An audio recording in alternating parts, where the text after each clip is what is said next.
Hello students, इस video में हम क्लास 9 की न्यू एसएसटी के चैप्टर 2 का क्विक रिवीजन करेंगे। तो चलिए शुरू करते हैं। तो ये जो चैप्टर है shaping of the earth surface, इससे हमें ये पता चलता है कि जो अर्थ की सरफेस है वो कैसे बनती है। तो अर्थ की सरफेस बनने के पीछे दो फोर्स रिस्पॉन्सिबल होते हैं, एक होता है एक्सोजेनिक फोर्स और एक होता है एंडोजेनिक फोर्स। तो पहले हम एंडोजेनिक फोर्स के बारे में पढ़ते हैं।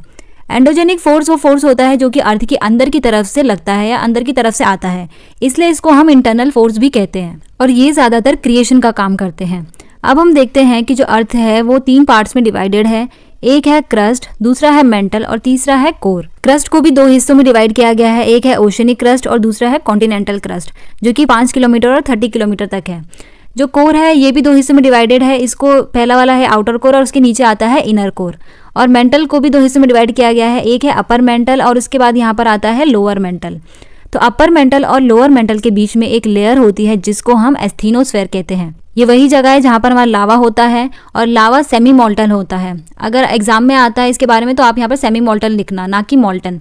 सेमी मोल्टन का मतलब होता है कि ना ये पूरा ज़्यादा सॉलिड है ना ये पूरा लिक्विड है, तो इसको हम सेमी मोल्टन कहते हैं। और अगर हम क्रस्ट और अपर मेंटल को मिला देते हैं तब बनता है लिथोस्फेयर। और यही जो लिथोस्फेयर है ये अलग अलग हिस्सों में टूटा हुआ है, ये अलग अलग प्लेट्स में टूटा हुआ है और इसी थ्योरी को हम टेक्टोनिक प्लेट्स या फिर प्लेट टेक्टोनिक थ्योरी कहते हैं, जो कि दी है WJ मॉर्गन ने। इस थ्योरी में हमें बताया गया है कि जो लिथोस्फेरिक प्लेट है ये एस्थीनोस्फेयर के ऊपर मूव करती रहती है, उसके ऊपर तैरती है। यही एस्थीनोस्फेयर ये वाला, ठीक है, इसी के ऊपर ये सारी प्लेट्स तैरती रहती है।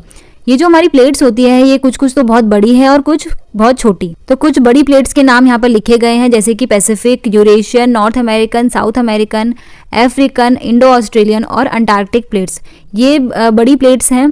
और इसके अलावा कुछ छोटी छोटी प्लेट्स भी होती हैं। इन प्लेट्स को हम 3 हिस्सों में डिवाइड कर सकते हैं, एक होती है कॉन्टिनेंटल प्लेट, एक होती है ओशनिक प्लेट और एक होती है मिक्स प्लेट। कॉन्टिनेंटल प्लेट होती है जिनके ऊपर सिर्फ कॉन्टिनेंट्स आते हैं, ओशनिक प्लेट्स वो होती है जिनके ऊपर सिर्फ ओशन है और मिक्स प्लेट में कॉन्टिनेंट और ओशन दोनों आ सकते हैं। तो यहाँ तक तो हमने देखा कि ये जो हमारी लिथोस्फेरिक प्लेट्स हैं ये अलग अलग हिस्सों में टूटी हुई हैं और ये एस्थीनोस्फेयर के ऊपर मूव करती रहती है। लेकिन ये मूव करती कैसे हैं, अभी हम ये देखते हैं। तो इन प्लेट्स को मूव करने के लिए हीट की ज़रूरत होती है और ये हीट आती कहाँ से है, अर्थ की कोर से। ये जो कोर वाला पार्ट है ये बहुत गर्म होता है और यहीं से जो हीट है वो ऊपर की तरफ फ्लो करती रहती है। और जब ये हीट ऊपर की तरफ आती है और एस्थीनोस्फेयर के मैग्मा में जाती है तो जो मैग्मा गर्म हो जाता है वो ऊपर की तरफ जाता है और जो मैग्मा ठंडा हो जाता है वो नीचे की तरफ आता है। तो ये तो यूनिवर्सल लॉ है कि जो भी गर्म चीज़ है वो ऊपर की तरफ उठती है और ठंडी चीज़ नीचे की तरफ आती है। तो वैसे ही यहाँ मेंटल में भी होता है और जब ऐसे बार बार होता है तब बनते हैं कन्वेक्शन करंट्स, ऐसे सर्कल की तरह बनने लगते हैं। इन्हीं कन्वेक्शन करंट्स की वजह से प्लेट्स एक दूसरे से दूर जाती हैं या फिर एक दूसरे के पास आती हैं और ऐसे ही प्लेट्स हमारी मूव करती हैं। वो जगह जहाँ पर 2 प्लेट्स आपस में मिलती हैं उसको हम प्लेट बाउंड्रीज कहते हैं। तो प्लेट बाउंड्रीज को भी 3 हिस्सों में डिवाइड किया जाता है। एक होती है कन्वर्जेंट बाउंड्री। कन्वर्जेंट बाउंड्री वो बाउंड्री होती है जहां पर 2 प्लेट आपस में टकराती हैं, एक दूसरे के पास आती हैं। इसमें भी 2 सिनेरियो होते हैं। जब 2 कॉन्टिनेंटल प्लेट्स आपस में टकराती हैं तब बनते हैं फोल्ड माउंटेन्स, इसका एग्जाम्पल है हिमालयाज। और दूसरा सिनेरियो होता है जब ओशनिक प्लेट कॉन्टिनेंटल प्लेट से टकराती है तब बनते हैं वॉल्केनोज और अर्थक्वेक, क्योंकि जो ओशनिक प्लेट होती है वो हैवी होती है और वो कॉन्टिनेंटल प्लेट के नीचे चली जाती है, तब बनते हैं हमारे वॉल्केनोज और अर्थक्वेक। इसका एग्जाम्पल है रिंग ऑफ फायर, जो कि पैसिफिक ओशन में हमें देखने को मिलता है। दूसरी बाउंड्री होती है डाइवर्जेंट बाउंड्री। डाइवर्जेंट बाउंड्री होती है जिसमें जो प्लेट्स होती हैं वो एक दूसरे से दूर जाती हैं। तो जब प्लेट्स दूर जाती हैं तो जो नीचे का एस्थीनोस्फेयर में जो मैग्मा होता है वो ऊपर की तरफ आता है और इससे नई ज़मीन बनने लगती है। तो ये न्यू क्रस्ट की फॉर्मेशन करते हैं और जब नई क्रस्ट बनती है तो वो ऐसे मिड ओशनिक रिजेस बनाते हैं। इसका एग्जाम्पल है मिड अटलांटिक ओशनिक रिज, जो कि अटलांटिक ओशन के बिल्कुल बीचों बीच में है। तीसरी बाउंड्री होती है ट्रांसफॉर्म बाउंड्री। इसमें क्या होता है कि जो प्लेट होती है वो एक दूसरे के साइड साइड जाती है, ना तो वो एक दूसरे के पास आती है ना ही एक दूसरे से दूर जाती है। तो इसमें क्या होता है, ना ही क्रिएशन होता है ना ही कोई डिस्ट्रक्शन होता है। तो ट्रांसफॉर्म बाउंड्री की वजह से अर्थक्वेक आते हैं। इसका एक एग्जाम्पल है सैंड एंड्रीज फॉल्ट, जो कि अमेरिका में है। वो जो फॉल्ट है वो इसी ट्रांसफॉर्म बाउंड्री की वजह से बना है। तो अब देखते हैं इंडिया में अर्थक्वेक और वॉल्केनो के बारे में। इंडिया में अर्थक्वेक के बारे में सबसे पहले पता चलता है बृहद संहिता से। बृहद संहिता लिखी थी वरामीर ने। इसमें इन्होंने हमें बताया था कि ये जो अर्थक्वेक होता है ये कैसे फिजिकल फिनोमिना से रिलेटेड होता है। अगर विंड, फायर, हेवन, वाटर इनमें से किसी में भी डिसबैलेंस होता है तो उसकी वजह से अर्थक्वेक आने के चांसेस रहते हैं। और इन्होंने ये भी बताया था कि ये जो अर्थक्वेक है इसके आने से पहले कुछ साइंस और सिग्नल्स होते हैं जो कि हमें नेचर से पता लग जाते हैं। तो इंडिया में अर्थक्वेक प्रोन एरियाज हैं Himalayas, north east, Gujarat, Andaman Nicobar and Ladakh. तो ये जो गुजरात है इसमें एक अर्थक्वेक आया था 2001 में, जिसमें कि बहुत ही ज़्यादा डिस्ट्रक्शन और डैमेज हुआ था।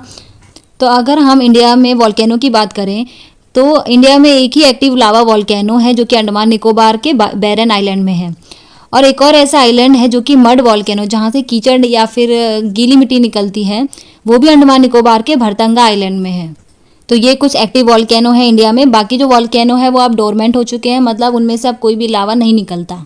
तो यहाँ तक था एंडोजेनिक फोर्स जो अर्थ के अंदर की तरफ से लगते हैं। अब हम देखते हैं एक्सोजेनिक फोर्स जो अर्थ की बाहर की तरफ से आते हैं और अर्थ को शेप देते हैं। तो इसमें कुछ इंपॉर्टेंट टर्म्स है जैसे कि वेदरिंग और एरोजन। वेदरिंग का मतलब होता है ब्रेकिंग डाउन। कोई पत्थर अगर टूट जाता है तो उसको हम वेदरिंग कहते हैं। इसमें कोई मूवमेंट इन्वॉल्व नहीं होती, मतलब कि पत्थर से टूटेगा और वहीं पर रह जाएगा। पत्थर के टूटने से सॉइल बनता है, मतलब कि मिट्टी की फॉर्मेशन होती है। और ये जो वेदरिंग होती है वो 3 तरीके की होती है। एक होती है फिजिकल वेदरिंग, एक है केमिकल वेदरिंग और तीसरी होती है बायोलॉजिकल वेदरिंग। फिजिकल वेदरिंग का मतलब है कि फिजिकली कोई चीज़ उसमें आती है, जैसे कि अगर टेम्परेचर की वजह से, फ्रॉस्ट, विंड, इन सब चीज़ों की वजह से वेदरिंग होती है तो उसको हम फिजिकल वेदरिंग कहते हैं। अगर कोई चीज़ किसी भी पत्थर या फिर किसी सब्सटेंस के साथ रिएक्ट करती है और कोई दूसरी ही चीज़ बनाती है तो उसको हम केमिकल वेदरिंग कहते हैं। और बायोलॉजिकल वेदरिंग होती है कि अगर लिविंग ऑर्गेनिज्म की वजह से कोई चीज़ टूटती है, पत्थर टूट जाते हैं, तो उसको हम बायोलॉजिकल वेदरिंग कहते हैं। दूसरा टर्म आता है एरोजन। एरोजन का मतलब होता है कि वेदरिंग में जो भी पत्थर टूटे हैं, जब वो हवा से या किसी भी चीज़ की वजह से दूर चले जाते हैं तो उसको हम एरोजन कहते हैं।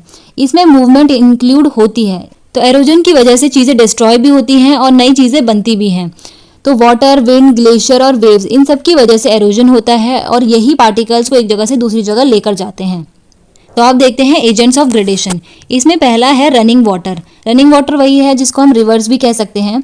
तो जो रनिंग वाटर होते हैं इसके 3 कोर्सेज होते हैं। एक होता है अपर कोर्स, एक होता है मिडल कोर्स और एक होता है लोअर कोर्स। तो जब रिवर अपर कोर्स में होती है, मतलब पहाड़ों की साइड में होती है, तब वहाँ पर होते हैं काफ़ी ज़्यादा एरोजन और इसी वजह से बनते हैं वहाँ पर काफ़ी सारे लैंडफॉर्म जैसे कि वी शेप्ड वैली, रैपिड्स और वाटरफॉल्स। तो वाटरफॉल्स कैसे बनते हैं? जब पानी ऊपर से नीचे की तरफ आता है तो जो सॉफ्ट रॉक होती है वो एरोड हो जाती है, वो हट जाती है, लेकिन जो हार्ड रॉक होती है उसमें एरोजन जल्दी नहीं हो पाता। इसी वजह से जो पानी है वो ऊपर से एकदम से नीचे की तरफ आता है और इसी को हम वाटरफॉल कहते हैं। तो इनकी क्या इंपॉर्टेंस होती है? लोग यहाँ पर घूमने फिरने आते हैं, यहाँ पर बिजली बनाई जा सकती है, ट्रैकिंग करते हैं, फोटोग्राफी की जाती है और ये कल्चरल और रिलीजियस इंपॉर्टेंस का भी काम करते हैं। इसके बाद जब नदी मिडल कोर्स में आती है तब यहाँ पर एरोजन और डिपोजिशन दोनों होते हैं। यहाँ पर नदी मिएंडर, ऑक्सबो लेक और फ्लड प्लेन बनाती है।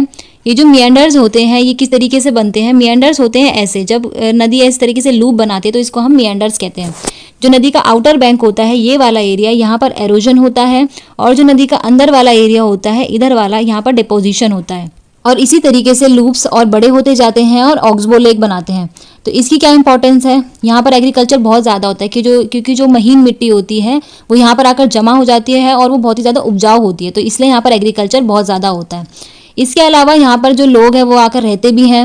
यहाँ पर नेविगेशन होता है, इरिगेशन भी होता है और लोग यहाँ पर घूमने फिरने भी आते हैं। तो इसका एग्जाम्पल है ग्रैंड एनीकट या फिर कल्लरनई डैम।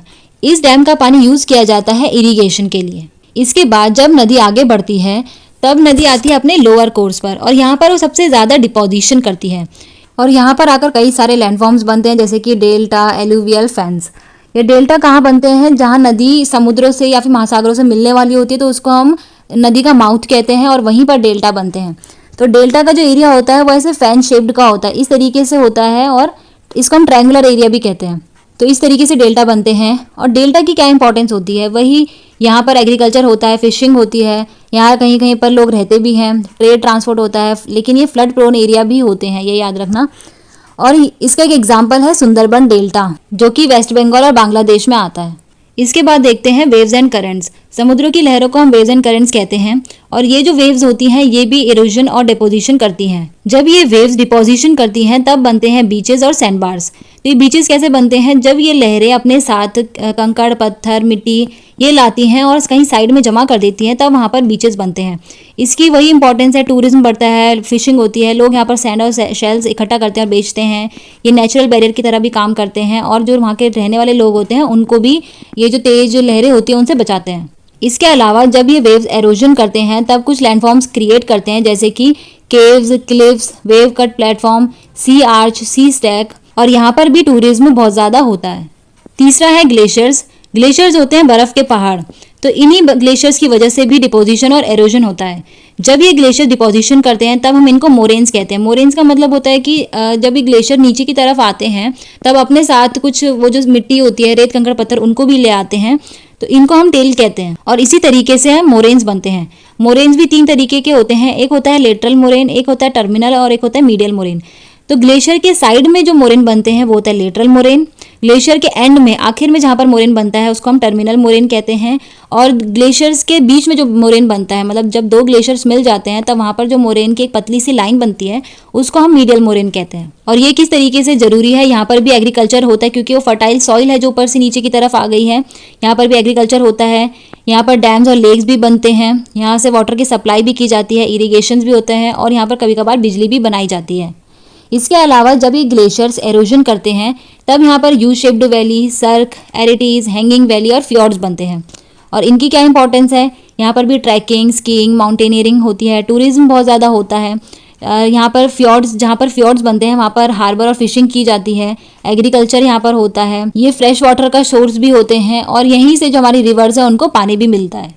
इसके बाद 4th है विंड्स। विंड्स तो पता ही होगा, जो तेज़ हवाएं चलती हैं उनको विंड्स कहते हैं और इनकी वजह से डिपोजिशन और एरोजन होता है। जहाँ पर डिपोजिशन होता है उसको हम ड्यून्स कहते हैं। ड्यून्स ऐसे हिल जैसा होता है, मतलब रेत के जैसे पहाड़, छोटे छोटे पहाड़ बनते हैं, उनको हम ड्यून्स कहते हैं। ड्यून्स भी कई तरीके के होते हैं जैसे कि barchan, longitudinal, star, parabolic, transverse dunes. तो इन ड्यून्स की क्या इंपॉर्टेंस है, ये नेचुरल बैरियर की तरह काम करते हैं, टूरिज्म को बढ़ावा देते हैं, जो लोग हैं उनको प्रोटेक्ट करते हैं और जो ये ड्यून्स हैं इनकी मिट्टी जो होती है ये कंस्ट्रक्शन के ये काम भी आती है। इसके अलावा जब विंड्स एरोजनल एक्टिविटीज़ करते हैं तब यहाँ पर बनते हैं यार्डंग्स, वेंटिफैक्ट, डिफ्लेशन हॉलोज या फिर इसको हम ब्लो आउट भी कहते हैं, और डेजर्ट पेमेंट। और इनकी क्या इंपॉर्टेंस होती है, यहाँ पर लोग रहते भी हैं, यहाँ पर एग्रीकल्चर भी हो सकता है और यहाँ पर टूरिज्म और जियोलॉजिकल स्टडीज़ भी की जाती है। इसके बाद है अंडरग्राउंड वाटर। तो पानी जब ज़मीन के नीचे चला जाता है और उसकी वजह से कुछ लैंडफॉर्म बनते हैं तो उस तरीके के लैंडफॉर्म को हम कार्स्ट टोपोग्राफी कहते हैं।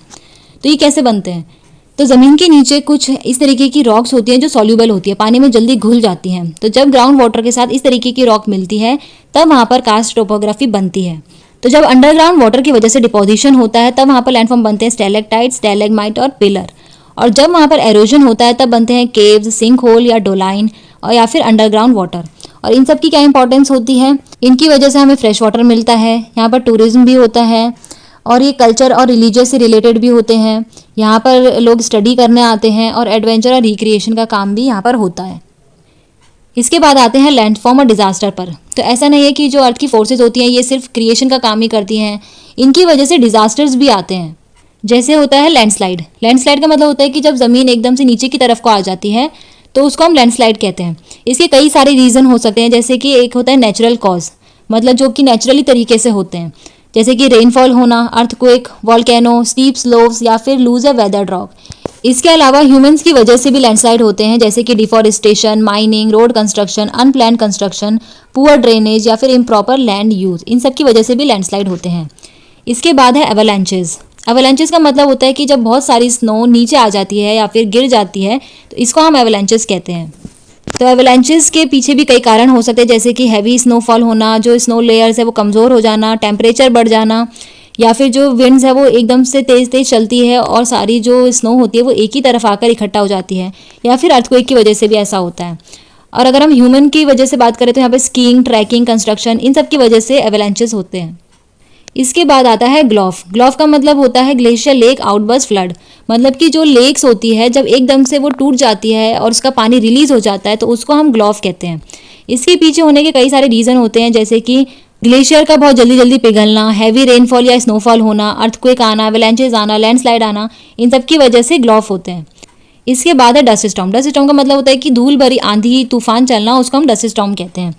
ये कब होता है, जब डिफॉरेस्टेशन ज़्यादा हो, ओवरग्रेजिंग ज़्यादा हो, जहाँ पर गलत तरीके से फार्मिंग की जाती हो, या फिर क्लाइमेट चेंज की वजह से भी डस्ट स्टॉर्म आते हैं। ये सबसे ज़्यादा किस रीजन में होता है, जहाँ पर डेजर्ट हो या फिर सेमी एरिड रीजन हो, मतलब कि जहाँ पर सूखा ज़्यादातर रहता हो, उस एरिया में ज़्यादातर डस्ट स्टॉर्म्स होते हैं। तो यहाँ तक थी हमारी आज की वीडियो, जिसमें हमने चैप्टर 2 का क्विक रिवीजन किया। इसका PDF आपको टेलीग्राम में मिल जाएगा, आप वहाँ से डाउनलोड कर सकते हैं। अगर यहाँ तक कोई भी डाउट है तो आप मुझसे कमेंट सेक्शन में पूछ सकते हैं। मिलते हैं अपनी नेक्स्ट वीडियो में। Till then take care and subscribe to my channel. Thank you.